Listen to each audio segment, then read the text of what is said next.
호세아 4장 6절을 보면 내 백성이 지식이 없어서 망한다는 말씀이 나와요. 구약에서 믿지 않는 사람들에 대해서 열방 또는 이방이라는 표현을 써요. 그러면은 차라리 하나님을 믿지 않는 열방이, 하나님을 믿지 않는 이방이 지식이 없어서 망하는도다 라고 적혀 있다면 바로 이해가 되기 쉬워요. 왜냐하면 믿지 않는 자가 하나님을 떠나서 계속 죄에 대한 길을 간다면 그 길은 뻔하잖아요. 그런데 호세아 4장 6절 말씀은 내 백성이 망한다고 하세요. 왜요? 지식이 없어서. 이 말은 내가 하나님의 백성이라고, 하나님의 자녀라고 무조건적으로 자동적으로 복된 인생을 사는 게 아니라는 말이에요. 올바른 지식이 있어야 된다는 말이에요. 그런데 생각해보세요. 왜 지식이 중요할까요? 지식이 중요한 이유는 내가 무언가를 믿는지, 어떤 걸 믿는지 그 믿음의 내용을 결정해버려요. 그리고 우리의 삶의 모습은, 삶의 태도는 내가 무엇을 믿느냐에 따라 모습이 완전 달라져요. 무엇을 믿느냐는 어떤 지식을 가지고 있느냐에 의해 결정이 되고, 그리고 내가 믿는 건 우리의 삶의 모습을 결정해버려요. 그렇기 때문에 내 백성이 지식이 없음으로 망한다고 하신 하나님 말씀은 하나님에 대한 바른 이해가 없으면, 하나님에 대한 바른 지식이 없기 때문에 잘못된 믿음을 가지게 되고, 그 잘못된 믿음은 결국 잘못된 삶의 모습으로 이끈다는 말이에요. 오늘날요, 많은 그리스도인들이 하나님에 대해서 오해하고 하나님과 친밀함을 누리지 못하는 그 가장 큰 이유 중에 하나가 복음에 대한 바른 지식이 없기 때문입니다. 복음을 아예 모르지는 않아요. 하지만 복음의 온전한 지식이 갖지 못하기 때문에 그래서 삶이 바르지 못하는 거예요. 그래서 오늘은 첫 시간이죠. 복음에서 가장 중요한 죄사함과 믿음으로 말미암아 의롭게 되는 대해서 나아볼게요. 베드로후서 1장 12절이에요. 그러므로 너희가 이것을 알고 이미 있는 진리에 서 있으나 내가 항상 너희에게 생각나게 하려 한다. 여기 이미 있는 진리라는 표현이 좀 명확하지 않은데 영어로 보면 간단해요. Present truth예요. 현재의 진리예요. 과거의 진리도 아니고 미래의 진리도 아니고 현재의 진리라는 말이에요. 그러면 진리면 진리지 무슨 현재 진리가 뭘까? 제가 쉽게 설명해 볼게요. 한번 상상해 보세요. 우리가 타임머신을 타고 아담과 하와가 있는 그 시대로 갔어요. 그럼 그 시대에서 현재 진리가 뭘까요? 예수님을 믿는 게 현재 진리인가요? 아니죠. 선악을 알게 하는 나무의 열매를 먹지 말라. 그게 그 당시의 현재의 진리예요. 그래서 만약 아담이 죄를 짓지 않고 인류가 계속해서 지금까지 이어져 왔다면 저는 이 자리에서 무엇을 선포해야 돼요? 우리 적에 보이는 선악과를 먹으면 안 돼요. 그게 현재의 진리입니다. 그런데 아담이 죄를 지고 이제 모세의 시대가 왔어요. 이집트 노예 생활을 하는 이스라엘 백성이 은혜로 출애굽을 했어요. 그래서 시내산에서 십계명을 받게 돼요. 그러면 이제 그 율법이 그 당시의 현재의 진리가 됩니다. 그래서 구약을 읽을 때 복음을 적용할 수 없어요. 누군가가 간음을 저질러요. 그러면 우리가 그 사람한테 가서 70번씩 7번씩이라도 용서하라고 하셨어요. 그렇게 말을 못해요. 왜냐하면 당시의 현재의 진리는 간음하면 돌로 쳐서 죽여야 돼요. 용서해줘. 그런 말 할 수가 없는 거예요. 그래서 하루는 저희 어머니가 저에게 이렇게 말해요. 아들아, 엄마나, 왜 너는 구약의 하나님과 신약의 하나님이 완전히 다른 것처럼 말하니? 하나님은 똑같은 분이잖아. 맞아요. 하나님은 변하지 않으세요. 그런데 우리를 대하신 언약이 다른 거예요. 구약에서는 하나님이 그분의 백성을 대할 때 율법을 통해서 대하는 거예요. 그렇게 율법에서 어긋나면 이스라엘을 심판하셔야 돼요. 그 기준은 율법을 지켰냐 안 지켰냐예요. 그 시대로 우리가 간다고 해서 예수님을 믿으세요라고 말할 수도 없어요. 왜냐하면 예수님이 있지도 않고 더 이상 양을 제사로 안 드려도 돼요라는 말도 못해요. 예수님이 오지 않았으니까요. 왜냐하면 당시 현재 진리는 율법이에요. 오늘날 가장 많은 혼란이 바로 여기에 있어요. 우리의 현재의 진리가 명확하지가 않은 거예요. 주님께서 분명히 복음을 주셨어요. 그런데 그 복음과 율법을 섞어서 주셨어요. 그래서 이렇게 말하는 분들이 있어요.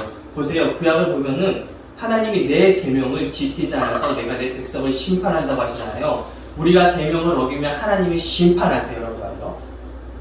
또 다윗도 보세요. 다윗이 간음을 저질렀는데 분명히 용서는 받았지만 벌은 내리셨어요. 그러니까 우리도 이 시대에도 용서는 받지만 벌은 받을 수 있어요라고 말해요.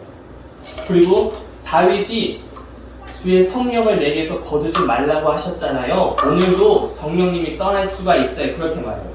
하지만 이렇게 말하는 건 오늘날 우리에게 적용되는 현재의 진리가 명확하지 않은 거예요.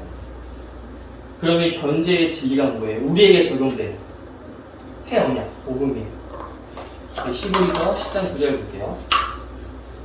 그 후에 말씀하시기를 보시옵소서 내가 하나님의 뜻을 행하러 왔나이다 하셨으니 그 첫째 것을 폐하심은 둘째 것을 세우려 하십니다.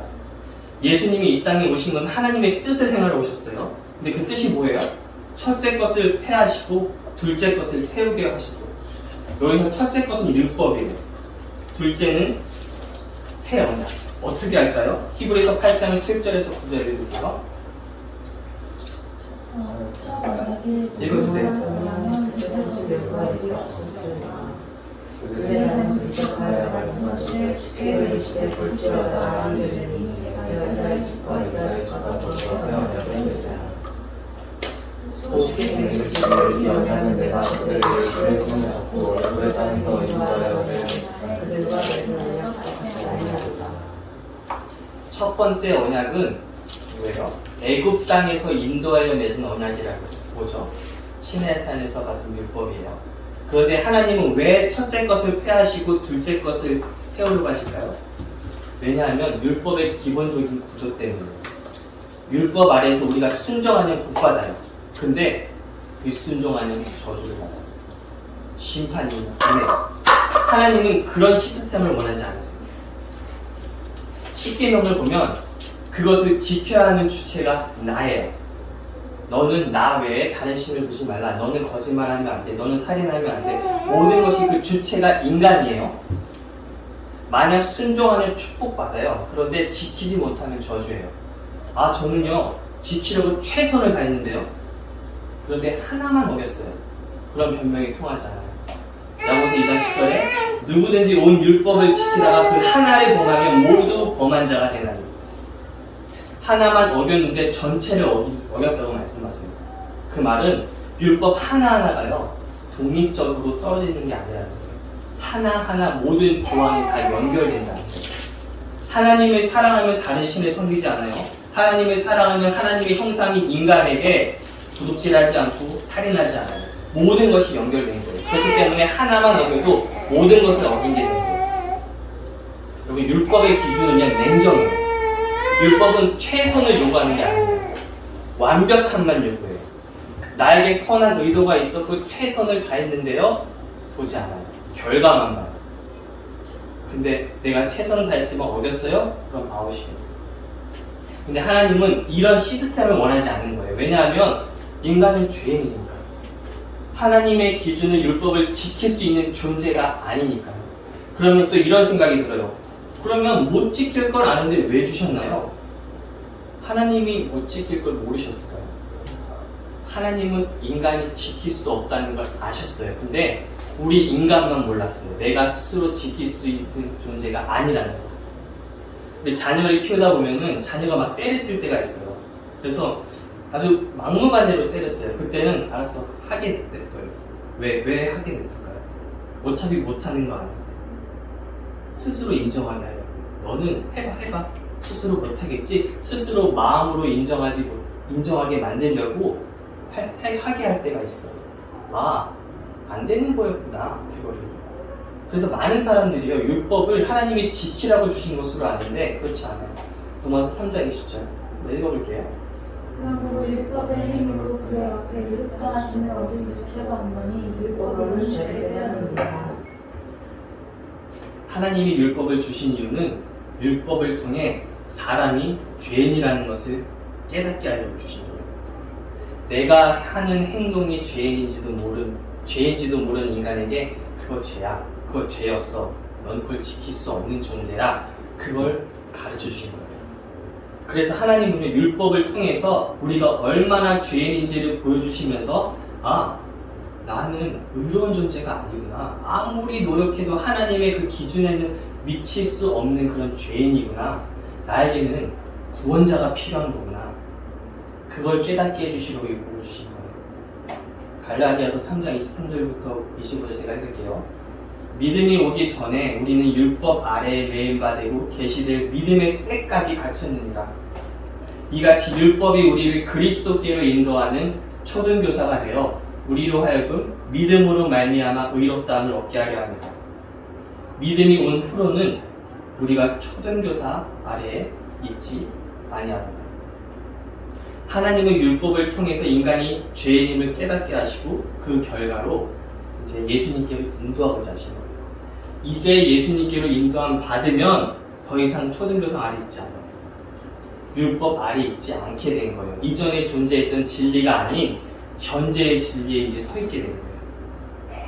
다시 여기 히브리서 10장 10절부터 12절 볼게요. 이 뜻을 따라 예수 그리스도의 몸을 단번에 들이심으로 말미암아 우리가 거룩함을 얻었노라.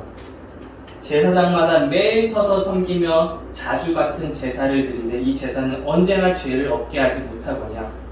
오직 그리스도는 죄를 위하여 한 영원한 제사를 드리시고 하나님 우편에 앉으사.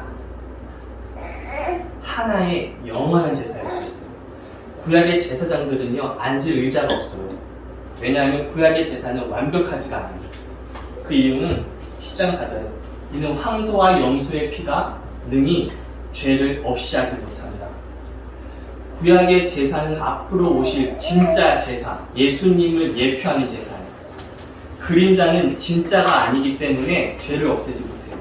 그러기에 매일 서서 드리는 거예요. 이렇게 생각하는 분도 있어요.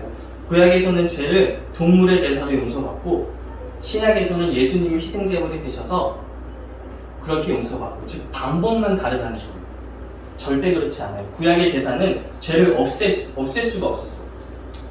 진정한 희생 제물인 예수님이 오기까지 그 죄를 덮었던 거예요. 계속해서. 마치 신용카드를 우리가 긁어요. 긁으면 실제로 돈을 지불하는 게 아니죠. 결제일에 돈을 지불해야 돼요. 마치 그런 것 같이 이 동물의 제사는 그냥 덮을 뿐이에요. 진정한 제사이신 예수가 오실 때까지 그림자 역할을 했어요. 그리고 마침내 예수님이 오셔서 한 번에 영원한 제사를 드렸어요. 드디어 진짜 제사가 하나님 앞에 드려진 거예요. 그리고 앉으셨어요. 이게 참 중요해요. 앉으셨다는 건 죄사함이 끝났다는 거예요. 이제 쉬셨다는 거예요. 구약에서 제사장들은 쉴 수가 없었어요. 하지만 예수님은 앉으셨어요. 구약의 율법 아래서는요, 먼저 죄를 져요. 그 이후에 죄에 대한 제물을 가지고 제사장에게 가서 내 죄를 고백하고 제물이 죽어요. 내일 또 죄를 짓다면 또 데려가야 돼요. 그리고 1년에 한 번 대속죄일이라는 게 있어요. 이스라엘 전체를 위한 제사인데 이때는 그들이 알지도 못한 죄, 자백하지 못한 죄, 그리고 깜빡했던 죄, 그 모든 죄를 다 가지고 이 대제사장이 들어가서 지내는 거예요.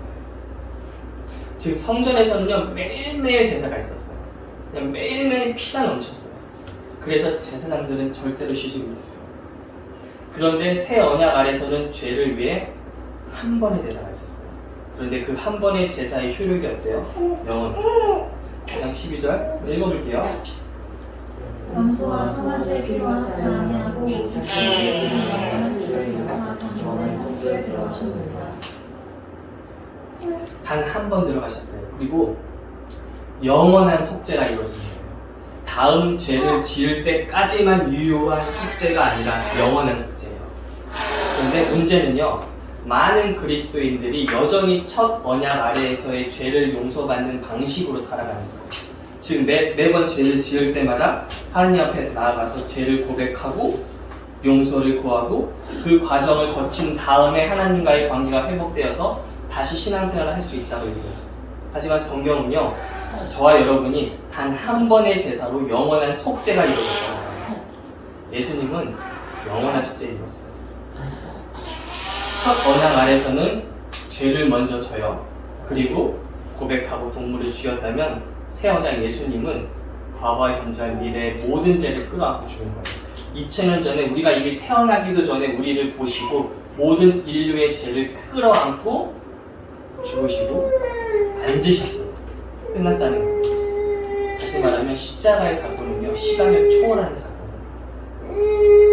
하지만 많은 성도들이 용서함은 내가 예수님 믿는 순간까지, 예수님 믿는 순간, 그 순간까지만 용서받고 그 이후에는 내가 용서를 구하고 죄를 고백하고 보혈로 씻어주시고 다시 죄 용서를 받고 그러한 사이클을 계속 반복한다고 생각해요. 그러면 왜 그런 방식으로 죄 용서를 구하며 살까요? 첫 번째는 방금 말한 것처럼 이 현재의 진리를 잘 적응 못하는 거예요. 그리고 두 번째는 그 유명한 요한일서 1장 8절에서 9절 때문에 읽어볼게요. 시작. 우리가 죄가 없다고 말하면 주님을 수도 있지 않으면 만약 우리가 만약 자백하면 우리 표식으로 의사하사 사하시며 우리 모든 불의를 깨끗하게 하시고 바로 이 구절이에요. 이 구절을 가지고 하나의 교리를 만들었어요. 아, 내가 죄를 지면 죄를 자백해야 돼. 그러면 하나님이 용서하실 거야. 내가 죄를 없다고 하는 건 하나님을 속이는 거야. 그런데 이 말씀은 그리스도인을 위한 말씀이 아닙니다. 사도 요한이 이 당시 편지를 썼을 때 교회는 영지주의라는 이단에 영향을 받았어요. 타격을 받았어요.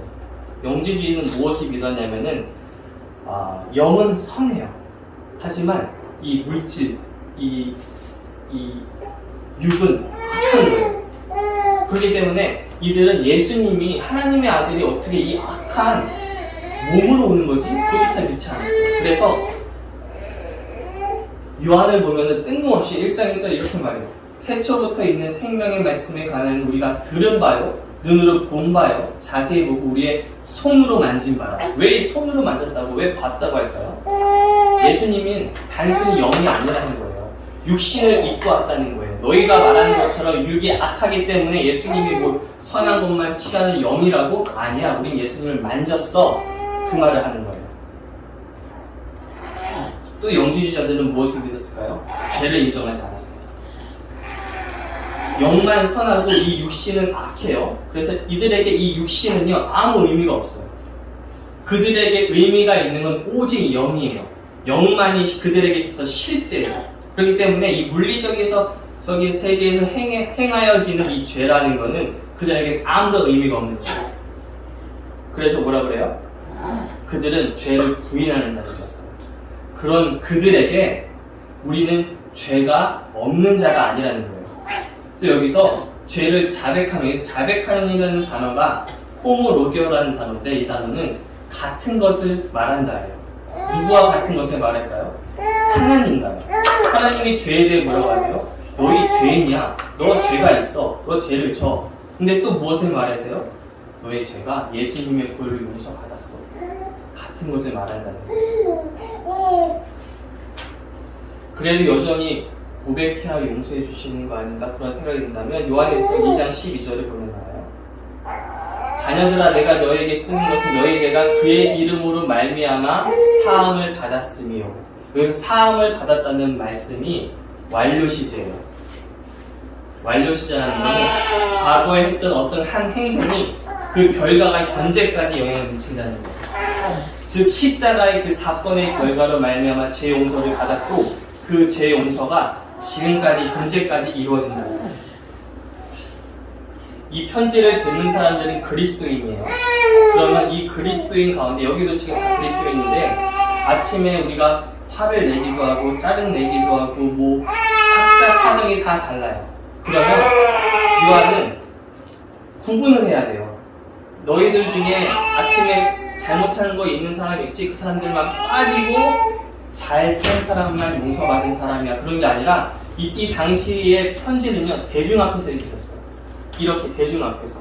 근데 그 그리스는 불특정 다수 그 그리스도인 앞에서 이렇게 말하는 거예요.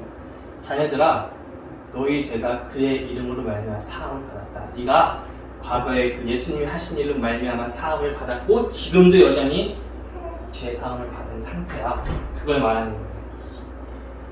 그 말은 완벽한 죄 용서를 말하는 거예요. 그러면 죄 고백하면 안 될까요? 고백해도 괜찮아요. 그런데 죄 용서를 받기 위해서 하는 건 아니에요. 전 죄를 지면은 이래요. 하나님, 제가 또 넘어졌어요. 또 실수했어요. 죄송해요. 근데 하나님, 용서해 주셔서 감사해요. 그리고 넘어가요. 예전에는 이 죄 하나 때문에 지면은 반복적으로 넘어지는 죄 때문에 하나님, 또 그랬어요. 진짜 또 저한테 실망하셨죠. 제가 바로 또 낯짝이 있죠. 그렇게 스스로를 정죄하고 스스로의 죄의식에 빠져가지고 그 죄의식이 없어질 즈음에야 다시 신앙이 회복하는 그런 사이클을 가졌어요. 그런데 성경 그걸 말하지 않아요. 완벽한 용서를 말해요. 그런데 사람들은 이렇게 완벽한 용서를 말하면 이제 내가 모든 죄가 용서받았으니까 마음껏 살아야지라고 생각해요. 그런데 예수님은 어떻게 생각하는지 볼게요. 누가복음 7장에 보면은 예수님의 하루는 바리새인의 집에 초대를 받으셨어요. 그래서 만찬을 하는데 이게 그 당시에 만찬을 하는 모습이에요. 우리가 그 최후의 만찬처럼 쏙 그렇게 앉아서 만찬하는 것이 아니라 다리를 빼고 이렇게 길에서 이런 식으로 밥을 먹었다고요. 그 당시에. 그런데 갑자기 뒤에 한 여인이 이들 중에 예수님께로 온 거예요. 예수님께로 와서 그 발을 울면서 향유를 막 닦아요. 예수님은 이 여인을 보고 있지 않았어요. 이렇게 하면서 자기를 초대한 이 바리새인을 서로 마주보고 있었겠죠. 그래서 마주보고 있던 이 바리새인은 예수님 뒤에서 닦는 이 여인을 보고 있을 거예요. 그러면서 이런 생각을 했겠죠. 그게 뭐 마땅한 거예요? 왜 저런 일이 일어나지? 왜냐하면은 39절, 7장 39절 예수를 청한 바리새인이 그것을 보고 마음에 이르되 이 사람이 만일 선지자라면 자기를 만지는 이 여자가 누우면 어떠한 자, 곧 죄인인 줄을 알았으리라 하거든요. 그런 지금 본 거예요. 여기서 죄인인데 왜 죄인이 하나님의 사람이라는 사람이 죄인인 것도 모르고 죄인이 자신의 몸을 만지게 하는 거지? 예수님 말씀하세요. 예수께서 대답해 이르시되 시몬아 내가 너에게 이를 말이 있다 하시니 그가 이르되 선생님 말씀하셔서 이제 뭐라고 그래요? 선생님이라고 해요. 선지자도 아니에요. 예전 전에 초대했을 때 저 사람 하나님의 사람 같아. 선지자? 초대했어요. 이제 더 이상 죄인도 못 알아보네. 그럼 한 명의 랍비로 격하시킨 거예요. 그리고 말씀하세요. 우선 말씀하시면요. 빚진 자가 둘이 있는데 한 명은 50데나리온, 한 명은 500데나리온의 빚을 졌어요. 근데 갚을 것이 없는데 둘 다 탕감을 해준 거예요. 그래서 예수님이 묻는 거예요. 둘 중에 누가 그를 더 사랑할까? 탕감해준 사람. 그래서 이 바리새인이 말해요. 500데나리온을 탕감받은 그 사람이 더 사랑할 것 같아요. 지금 죄 용서에 관한 걸 말씀하시는데 돈 얘기를 하세요. 왜냐하면은 바리새인들은 돈을 너무 좋아했어요. 빠삭하니까. 43절에 시몬이 대답해 이르되 내 생각에는 많이 탕감함을 받은 자니이다. 이르시되 너의 판단이 옳다 하시고. 지금 죄 용서에 관한 비유예요. 10장 47절에 보면 또 나와요. 이러므로 내가 너에게 말하노니 그의 많은 죄가 사하여졌도다. 이는 그의 사랑함이 많음이라. 사함을 받은 일이 적은 자는 적게 사랑합니다. 질문이 뭐였어요? 누가 더 사랑할까요? 더 많이 사랑할까요? 예수님은 죄를 많이 용서받은 자가 더 사랑한다라고 하세요. 이 사건을 이 여인이 향유를 부었기에 용서받았다고 생각하면 안 돼요. 그건 행위구원이에요. 여기서 예수님 말씀하신 건 이 여인이 지금 이 순간 예수님 만나기 전에 어느 한 지점에서 과거에 예수님을 만났고 큰 용서함을 받았고 그렇기 때문에 지금 향유를 부었다는 거예요. 그러면 이 이야기를 통해 한번 우리에게 적용해 볼게요. 태어나서 내가 예수님을 믿는 순간까지의 죄만 용서받았다고 생각하는 사람과 우리의 모든 죄가 다 사함받았다고 생각하는 사람 중에 누가 더 예수님을 사랑할까요? 사람들은 말해요. 다 용서를 받으면 제멋대로 주님을 사랑하기보다 세상을 사랑할 거라고 말해요. 근데 예수님 뭐라고 해요? 아니야. 나를 더 사랑할 거야. 사함을 적게 받으면 적게 사랑하고 많이 사랑받으면 더 많이 사랑할 거야. 그게 주님의 대답이에요. 오늘날 교회 가운데 이렇게 말해요. 성도들이 주님을 향한 사랑이 식었어. 그러기에 더 열심을 해야 돼. 기도해야 돼. 제자 훈련해야 돼. 그래서 주님을 더 사랑해야 돼. 그 모든 게 다 좋은 거예요. 하지만 완벽한 죄사함에 대한 이해가 없이 하는 그 모든 행동은 나의 죄의식을 덜어내기 위한 보상행위예요. 하나님 앞에 온전히 잘 못 살고 있으니까 그러한 마음을 달래기 위해서 하는 죽은 행실에 불과해요. 주님이 말씀하세요. 사함을 많이 받은 사람은 많이 사랑하고 사함을 받은 일이 적은 사람은 적게 사랑하느니라. 그러면 왜 사랑이 적을까요? 내가 얼마나 사랑 받았는지를 잘 모르니까요. 바른 지식이 없어서. 여기 우리 중에 덜 사랑 받은 사람 있어요. 다 똑같이 많이 사랑 받았어요. 그런데 얼마만큼 사랑 받았는지를 모를 수는 있어요. 왜냐하면 바른 지식이 없어서. 우리가 많이 사랑 받으면 주님을 더 사랑하게 돼요. 그 사람은 그런 사람이 주님께 죄를 지으면서 살고 싶을까요? 마지막으로요. 그러면 완벽한 죄 용서를 받으니까 죄를 져도 아무 일도 일어나지 않고 괜찮을까요? 아니죠. 우리가 사는 이 세상은 인과관계에 의해서 존재해요. 그죠? 내가 잘못된 선택을 하고 잘못된 일을 하면 잘못된 결과가 나타나는 거예요. 그죠? 그런데 그 잘못된 것이 하나님께로부터 오는 건 아니에요. 내가 잘못된 선택을 했으니까 오는 거예요. 그래서 하나님은요, 모든 심판을 예수님에게 끝내셨어요.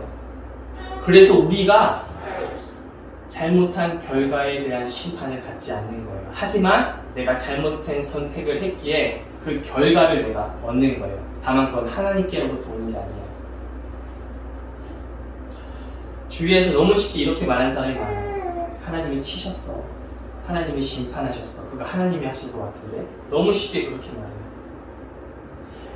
이 세상이요, 다시 예수님이 오실 때까지는 불안정해요. 예수님이 이 땅에서 재림하셔서 완벽한 통치를 이루시기 전까지는 이 세상은 불안정해요. 그렇기 때문에 아직까지 수많은 죄들이 있는 거예요. 그런데 내가 누군가의 잘못된 선택에 의해서 그런 영향을 받을 수가 있어요. 저희 아버지가 그러셨어요. 저희 아버지도 그 의료진의 실수로 인해서 잘못된 선택에 의해서 7시간, 8시간 방치됐어요. 그거는 이 죄 많은 세상에서 누군가의 잘못된 선택으로 인해서 나에게 올 수 있는 일이에요. 하나님께로부터 오는 게 아니에요. 또 내가 잘못으로 인해서 그 결과를 내가 겪을 수도 있는 거예요. 이걸 잘 알아야 돼요. 이제 우리는 완벽한 죄 용서함을 받은 거예요. 그래서 이 복음을 듣고 좀 자유해 주셨으면 좋겠어요. 두 번째로 나는 핵심은요, 믿음으로 말미암아 의롭게 됩니다. 오늘날 교회에서 가장 안 가르쳐주는 주제고 가장 오해가 많은 주제예요. 그럼 의로움이 뭘까 한번 생각해 볼게요. 대부분 의로움이라고 생각하면은 바르게 행동하는 거, 정의롭게 행동하는 거, 하나님과의 그 앞에서 말씀을 잘 지키고 순종해서 그 온전한 그런 상태를 생각해요. 근데 성경에서 말하는 의로움은, 신약에서 말하는 의로움은 그게 아니에요. 의로움이란 크게 두 가지로 해석할 수 있어요. 하나님과의 바른 관계, 그리고 두 번째로는 제가 제일 좋아하는 해석인데, 하나님 앞에 단 한 번도 죄를 짓지 않는 상태, 그걸 의로움이라고 해요. 근데 많은 사람들이요, 죄라고 하면은 무언가를 어기고 불순종하고 하지 않는 거라고 생각하는데, 성경에서는요, 하나님께서 하라는 걸 하지 않는 것도 죄예요. 항상 기뻐하라고 하세요. 그러면 내가 기뻐하지 않으면 그건 죄예요. 항상 기도하라고 하세요. 근데 내가 항상 기도하지 못했다는 죄예요. 에베소서에서 아내들이여 자기 남편에게 복종하기를 죽게 하듯 하래요. 죽게 하듯. 이제 웅이한테 죽게 하듯 해야 돼요. 굉장히 어려운 말씀이에요. 그런데 그걸 못했다면 죄인 거예요. 남편들은 아내 사랑하기를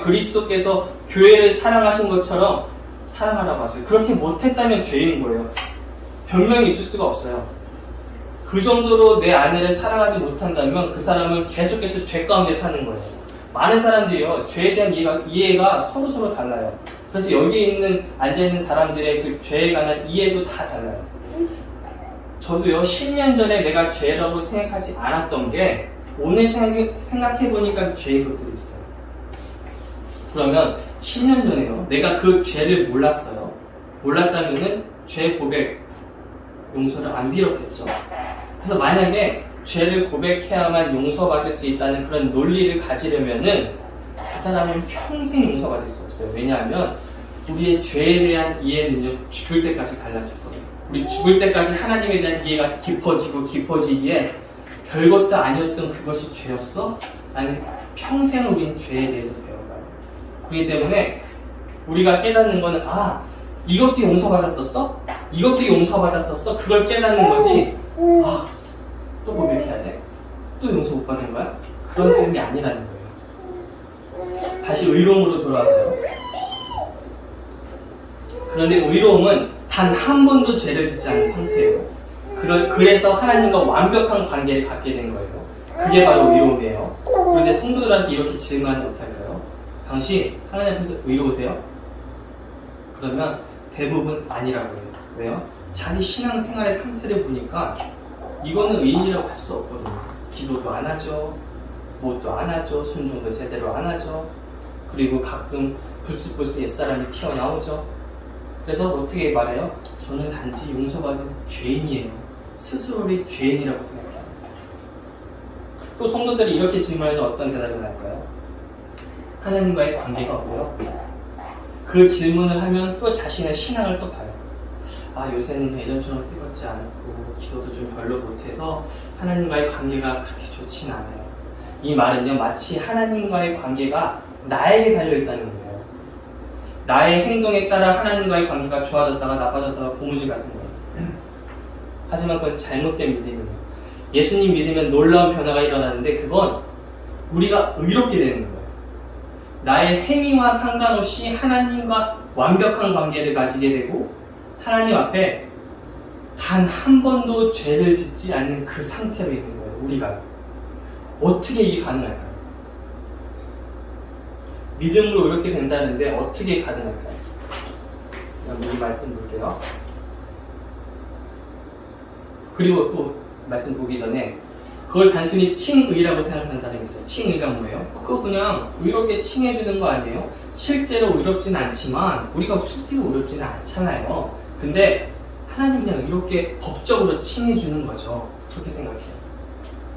이거에 대한 대답이 정립되지 않으면 하나님과 완벽한 화평을 누릴 수 없어요. 우리 고린도후서 5장 21절 한번 읽어볼게요. 잠시만요. 읽어보겠습니다. 시작. 하나님이 죄를 알지도 못하신 우리를 우리를 대신하여 죄를 사주셨으니 우리를 하여 그가 나타난 우리가 되게 하게 하시리라. 예수님은 하나님의 아들이시죠. 예수님은 단 한 번도 불순종한 적이 없으세요. 그분의 생각은 언제나 아름답고 하나님 앞에 받아들여지는 생각이었고 하나님이 얘는 내 아들이요 내가 기뻐하는 자라고 하세요. 그런데 그분은 지금 죄가 되셨고요. 죄로 삼으셨어요. 어떻게 해요? 행동으로 잘못한 게 하나도 없잖아요. 우리의 모든 죄가 그분에게로 옮겨간 거예요. 그래서 그분은 그것을 받을 이유도 없지만 이 세상에서 가장 악한 죄인이 되셨어요. 그래서 그 죄에 대한 심판과 하나님의 저주와 분노를 십자가에서 다 받아내신 거예요. 우리 때문에. 그러면 동일한 방식으로요. 우리는 어떻게 의인이 될까요? 의를 알지도 못하고 의에 대한 개념도 다 다르고 의를 행할 수 있는 능력도 없는 우리가 어떻게 의인이 돼요? 예수님의 의로움을 우리에게 전가시켜 주신, 옮겨주신 거예요. 그냥 의로운 정도가 아니라 예수님처럼 우리가 지금 의롭다는 거예요. 놀라운 말씀이 요한일서 4장 17절에 나오는데 한번 읽어볼게요. 시작. 이로써 사람이 내게 온전히 이루어진 것을 주를 신뢰하는 감당을 그래서 그러하신 것이 세상에 그러하니라. 이 말씀이 정말 중요해요. 주께서 그러하신가 같이 우리도 이 세상에서 그러하니라. 영어로는 정말 쉬운데 as he is So are we in this world. 그분의 그 존재가 하는 말씀이에요. 그분이 의로우신가요? 의로우시죠. 그러면 너희들도 앞으로 올 세상이 아니라 지금 이 세상에서 의롭다는 거예요. 이 세상에서 우리는 주님처럼 의롭다는 거예요. 이게 믿어지세요? 이거는 너무 엄청난 거기 때문에 믿음으로밖에 받을 수 없어요. 행동으로 노력으로 받는 게 아니에요. 이게 복음이에요. 그래서 누가 우리한테 와서 당신 의로운 성도예요? 당신 하나님과 바른 관계를 가지고 있어요? 이렇게 질문하면 당연하죠. 왜냐하면 그건 나에게서 온 것이 아니라 예수님의 선물이니까요.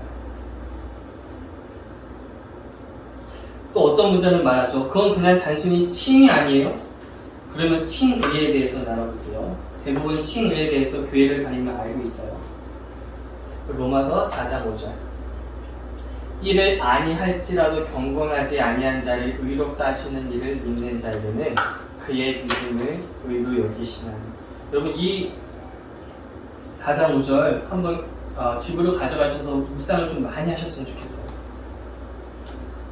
여기에 하나님께서 우리에게 주신 그 의로움에 대한 성격이 명확히 나와요. 지금 누구를 의롭게 하신다고 해요? 순종하느니 경건한 사람? 아니죠? 누구예요? 경건하지 아니한 자예요. 경건하지 아니한 자가 뭐예요? 순종도 못하고 아직도 행동이 올바르지 못하고 하나님 앞에 거룩하게 살지 못하는 그런 경건하지 못한 자를 의롭다고 하신대요. 어떻게 해요? 믿음. 절대로 행위로 의롭게 되는 게 아니에요. 그런데 여기서 여기시나니라는 단어가 나오죠. 사람이 이렇게 생각해요. 사람들이 여기시는 거잖아. 그 칭의잖아. 실제로 의로운 건 아니잖아. 그런데 이 여기시나니라는 단어가 로기조마이라는 단어예요. 이거는 회계 용어인데 만약에 제가요 통장에 100억이 있다고 여겨요. 그러면은 이거는 그냥 여긴다는 그뿐 아니라 이거는 사실만을 가지고 쓸 수 있는 단어예요. 나는 내 통장에 100억이 있다고 여겨. 그 말은 이 사람의 통장에 실제로 100억이 있기 때문에 그렇게 여기는 거예요. 사실만을 쓸 수 있는 단어를 여기서 쓰셨어요. 이게 뭐예요? 너희들은 정말로 의롭다는 거예요. 그냥 단순히 이름만 불러주는 것이 아니라 너희가 실제로 의롭기 때문에 너희를 내가 의롭게 한다는 그 뜻이에요. 이거 엄청난 거는 행위로 절대 받을 수 없어요. 하나님, 제가 그 의로움을 받으려면 뭘 해야 될까요? 내가 뭐를 함으로 의롭게 될 수 있을까요? 그 자체가요, 하나님에 대한 모욕이에요. 왜냐하면 너무나도 엄청난 거며 그냥 거기에 압도돼서 감사합니다 라고 밖에 받을 수는 없어요. 그리고 이 의로움은 영원해요. 내가 잘못하면 불의하게 되었다가 다시 또 용서를 받아 다시 의롭게 되었다가 그렇게 그런 사이클이 아니에요. 한번 생각해 보세요. 우리가 예수님 믿기 전에 죄인이었어요. 죄인이었을 때도 착한 일들을 해요. 그쵸? 근데 그 착한 일이 하면은 이 죄인됨이 의인으로 바뀌나요? 절대로 그러지 않아요. 아무리 착한 일을 해도 예수님을 믿지 않으면 죄인이에요. 절대로 벗어날 수 없어요. 마찬가지로 예수님의 의로 선물을 받고 우리가 의롭게 되면은 어떠한 행동도 이 의로움을 바꿀 수는 없어요. 우리가 앞서 배웠다시피 우리의 모든 죄는 이미 용서받았어요. 그렇기 때문에 이 의로움에 영향을 줄 수 없어요. 세상 사람들이요, 기독교를 비하할 때 이렇게 말해요. 저 사람들은 믿기만 하면 된대. 믿으면 된대. 근데요, 하나님 앞에 우리가 할 수 있는 건 믿는 것밖에 없어요. 그 엄청난 하나님이 주신 것은요, 내 행위로 노력으로 받을 수 있는 수준의 것들이 아니에요. 내가 받을 수 있는 유일한 길은 오직 믿음으로 받고 감사합니다. 그거밖에 못해요. 그런데 이걸 믿는 자들에게는 정말로 변화가 나타나요. 변화는 그때부터 시작되는 거예요. 내가 의롭게 되었다는 걸 믿은 후에 시작되는 거예요. 내가 의로워지려고 노력하는 게 아니라. 제가 이 의로움에 관련된 간증을 2개를 준비했어요. 읽어드릴게요.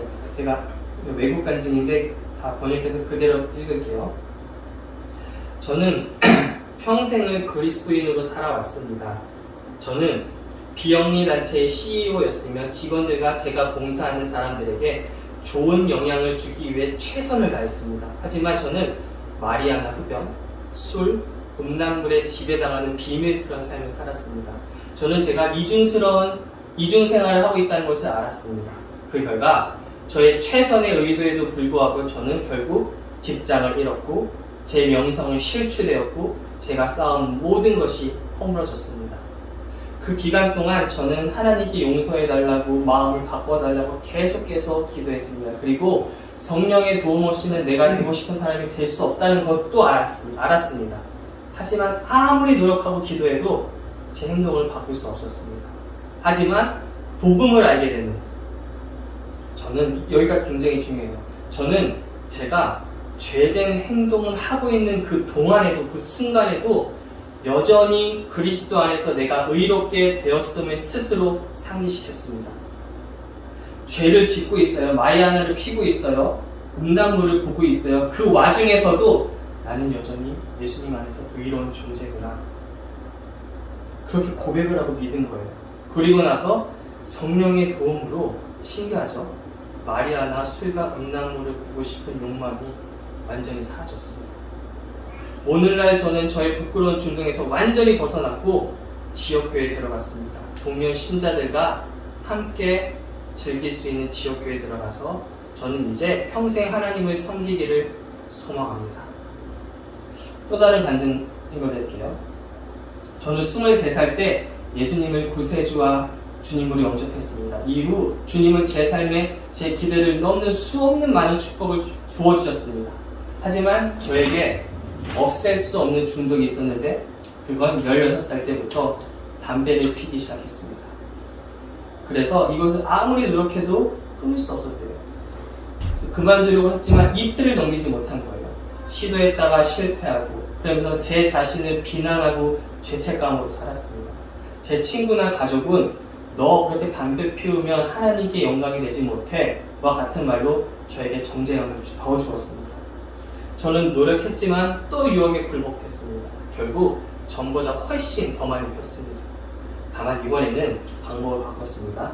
나는 담배를 피우는 동안에도 나는 여전히 예수님 안에서 의로운 존재야 선포했습니다. 그리고 계속 선포했습니다. 그럴 때마다 저는 위선자가 된 것 같은 기분이 들었지만 나의 행동과 상관없이 그리스도 안에서 의롭게 되었다고 선언했습니다. 그리고 1년이 지났고 저는 더 이상 담배를 피우지 않았습니다. 그리스도 안에서 예수님이 나의 의가 되셨다는 진리를 선포하지 7일 만에 어떤 금단 증상도 없이 저는 구원받았습니다. 드디어 14년 만에 중독에서 벗어났습니다. 이런 간증을 듣고 묵상하면서 생각해봤어요. 어떻게 이런 일이 생기지? 죄를 끊으려고 할 때 성령님의 도움이 필요하다는 건 그리스도인이라면 다 알아요. 그래서 기도해요. 성령님 이 반복적인 죄에서 저 좀 끊어주세요. 성령의 능력으로 이기게 해주세요. 그런데 저도 경험했지만 그렇게 하면 대부분 실패해요. 그런데 여기 읽어드린 간증의 경우 자신이 예수님 안에서 의롭다고 선포했대요. 죄를 짓는 그 순간에 돼요. 이게 왜 중요할까요? 제가 묵상하고 기도하고 이거 참 고민했어요. 근데 깨달음을 얻었어요. 성령님이 어떤 영이세요? 많은 이름이 있어요. 성결의 영도 있고 부활의 영 있고 그 중에 하나가 있어요. 성령님은 진리의 영이세요. 그렇죠? 성령님은 진리와 함께 하세요. 그리고 하나님 앞에 저 간증을 했던 성도들도 죄를 지을 때도 그 사람들의 상태가 어때요? 여전히 의인이라는 게 진리예요. 그런데 그 전까지는 어떤 방식으로 나아갔을까요? 하나님 앞에 의로워지려고 애쓰고 이 죄 중독으로 끊어내서 내가 하나님 앞에 바르게 돼야지, 의롭게 돼야지. 그 말은 나는 여전히 죄인이라는 거예요. 이 죄를 짓고 있는 동안에 나는 여전히 죄인이라는 거예요. 그런데 그건 진리가 아니에요. 진리는 예수님이 하신 그 일로 말미암아 내가 의인이 되었다는 게 진리예요. 아모스 3장 3절. 두 사람의 뜻이 같지 않은데 어찌 동행하겠느냐. 놀라운 말씀이에요. 두 사람이 동의하기 위해서는 서로의 생각과 뜻이 같아야 된대요. 많은 그리스도인들이 자신의 행동을 보면서 나는 아직 죄인이라고 생각해요. 하지만 성령님은 아니야. 진리는 너 이제 의로워. 그게 진리예요. 그러면서 깨달았어요. 아, 이래서 성령님의 역사가 일어나지 않았었구나. 성령님과 동의를 하지 않으니까. 그런데 간증했던 그 성도들은 예수님이 나에게 주신 그 모습을 인정하기 시작했어요. 아, 나는 예수님 안에서 이제 의인이구나. 이 죄가 나를 죄인으로 만들지 못하는구나. 그러자 성령님이, 진리의 영이신 성령님이 그 진리 가운데로 이끌어 주신 거예요. 진정한 변화가 그때부터 나타나는 거예요. 이게 복음이에요. 제 말씀을 마칠게요. 아시는 분은 아시겠지만 저희 아버지가 한 14년 넘게 아프셨어요. 하루는 전에 그 교회 그 담임 목사님 하나님한테 기도했어요. 하나님, 금만전도사 아버지 빨리 고쳐주시던지 아니면 그 아버지 빨리 데려가야 하시는 거 아닙니까? 저렇게 누워만 있어서 가족들이 지금 다 거기에만 매달려 있는 게 너무 안타까워요. 하나님 빨리 좀 해주세요. 저를 사랑하셔서 그랬겠죠. 아끼셔서. 너무 안타까우니까. 그래서 하나님이 이런 응답을 주셨대요. 비록 누워있지만 그 아버지가 누워있으면서도 영적인 멘토로서 계속 가르침을 주고 있다. 그래서 생각해봤어요. 아버지가 우리에게 무엇을 가르쳐주고 있을까? 그런데 떠오른 게 바로 사랑이에요. 사랑. 사람들이 저희 그 형제 자매를 보면, 형제들을 보면은 아픈 아버지를 잘 돌봤다고 칭찬했어요. 계속 누워만 있고 인지 능력이 없는데도 집에서 계속해서 모시려고 하는 걸 무언가 큰 결심을 하고 큰 희생을 치른다고 본 것 같아요. 뭐 이 세대가 어떻게든 아픈 부모가 있으면 유아원에 보내려고 하고 자기 부모를 안 모시려고 그런 이렇게 서로 다투는 세대 가운데 뭐 조금은 달라 보였나 봐요. 그런데 제 가족에게는요 그게 너무나 당연한 거였어요. 너무나 쉬운 결정이었어요. 왜냐면 사랑하니까. 같이 있고 싶은 마음에 다른 이에게 돌보게 하는 게 싫었어요. 그래서 생각했어요. 왜 아버지를 그렇게 사랑했지? 제 친구들은 아버지를 증오하는 사람도 있어요. 왜냐면 아버지가 바람을 폈대요. 집을 나갔대요. 그래서 제 아버지 이렇게 한 모습을 이해를 못해요. 왜냐면 자기는 아버지를 증오하니까. 근데 우리 가족은 어떻게 사랑했을까? 왜냐면 사랑을 많이 받았어요. 사랑을 많이 받았는데 갑자기 사고로 아프셨어요. 그 당연한 일만 생각했던 그 사랑이 당연한 게 아니었네? 아버지가 희생을 치르면서 우리에게 사랑을 주었던 거구나. 그걸 깨달으니까 더 사랑하게 된 거예요. 보통 사람들이 철이 들면은 이제 사랑을 깨닫고 교도하려고 해요. 근데 철이 들 때는 부모가 이 세상에 없어요. 근데 저희들도 철이 그 부분에서 일찍된 거죠. 오늘 교회가 시작되는 첫 예배예요. 첫 예배는 어찌 보면 교회가 나아가는 방향성을 제시하는 시간이에요. 근데 우리 교회의 방향성은 간단해요. 복음을 정확히 전해서 하나님이, 예수님이 우리를 얼마나 사랑하시는지를 전하자. 그거예요. 성도들에게 하나님이 사랑하세요, 사랑하세요 말하는 것이 아니라 그래서 이거 해야 돼요. 불순종하면 하나님이 기뻐하지 않아요. 그렇게 마음에 부담을 주면서 두려운 마음을 주고 불편한 마음을 갖게 해서 억지로 교회를 섬기게 하는 게 아니라 그냥 하나님의 사랑을 전하는 거예요. 계속해서 전하는 거예요. 그러면 성령님이 오시겠어요. 성령님이 인도하시고 만지시는 거예요. 요한일서 2장 15절이 있어요. 한번 찾아볼게요. 2장 15절, 16절. 이 세상이나 세상에 있는 것들을 사랑치 말라. 누구든지 세상을 사랑하면 아버지의 사랑이 그 속에 있지 않냐니. 16절. 이는 세상에 있는 모든 것이 육신의 정욕과 안목의 정욕과 이생의 자랑이 다 아버지께로 쫓아온 것이 아니요 세상으로부터 쫓아온 것이다. 저는 예전에 이 구절을 보면서요, 세상을 사랑해야 돼. 세상을 사랑하면 안 돼. 그건 하나님 아버지를 사랑하는 것이 아니야. 난 하나님 아버지를 사랑해야 돼. 사랑해야 돼. 그런데 여전히 세상에 밀어있는 제 자신에게 정죄하고 죄의식에 빠졌어요. 그래서 제 자신을 계속 채찍했어요. 하나님이 사랑해야지. 하나님이 사랑해야지. 근데 이 구절은 그런 구절이 아니에요. 세상을 사랑하는 것은 아버지의 사랑이 그 속에 없대요. 나에게 하나님을 향한 사랑이 없는 게 아니라 아버지의 사랑이에요. 그 말은 하나님이 나를 얼마나 사랑하는지 그 하나님의 사랑이 나에게 없다는 거예요. 하나님이 나를 얼마나 사랑하는지 얼마나 사랑하는지를 모르니까 그 마음을 하나님의 사랑이 채우는 게 아니라 세상이 채워버린다는 거예요. 반대로 말하면 하나님의 사랑이 내 속에 있게 되면은 이 세상이요 나의 의미 없게 돼요. 하나님은 그 사랑을 주님의 자녀들이 깨닫고 알게 돼서 사랑으로 하나님께 화답하기 원하는 거예요. 기계적으로 누가 시키니까 심판받으니까 하나님이 하라고 하니까 그게 아니라 그거는요 하나도 유익되지 않아요. 고린도전서 13장 3절에 이렇게 말해요. 내가 내게 있는 모든 것으로 고지하고 또 내 몸을 불사르게 내줄지라도 사랑이 없으면 아무 의미가 없는 거예요. 그 복음이 뭐예요? 예수님의 피로 죄 용서를 받고 천국 가게 되고 그리고 이 땅에 살면서 하나님 뜻에 맞게 살려고 애쓰고 노력하고 그러다가 안 되면 하나님이 나를 멀리하고 심판은 하나님과 사이가 안 좋아지고 또 다시 또 내가 하나님께 나가서 용서해 주세요. 그런 과정 계속 쳇바퀴처럼 도는 게 그게 신앙생활이에요. 복음 아니에요. 복음은요 이전에 나는 가망이 없었어요. 죄인이었고 무엇을 해도 하나님 뜻에 맞게 살 수 없는 자였어요. 그런데 예수님 믿고 내 존재가 변한 거예요. 완벽하게 용서받았어요. 완벽하게 의로워졌어요. 내가 그걸 느끼지도 못해요. 전혀 그런 것 같지도 않아요. 내 행동이 그렇게 행동하지도 못해요. 그런데 하나님이 날 그렇게 보는 거예요. 내가 스스로 의롭게 보는 게 정말로 어려워요. 하지만 예수님 하신 그 일 때문에 하나님이 나를 그렇게 보세요. 나는 내 자신을 그렇게 보는 게 힘들지만 그래서 믿음이 필요한 거예요. 하나님은 이해가 되면 믿어. 그게 아니라 믿으라.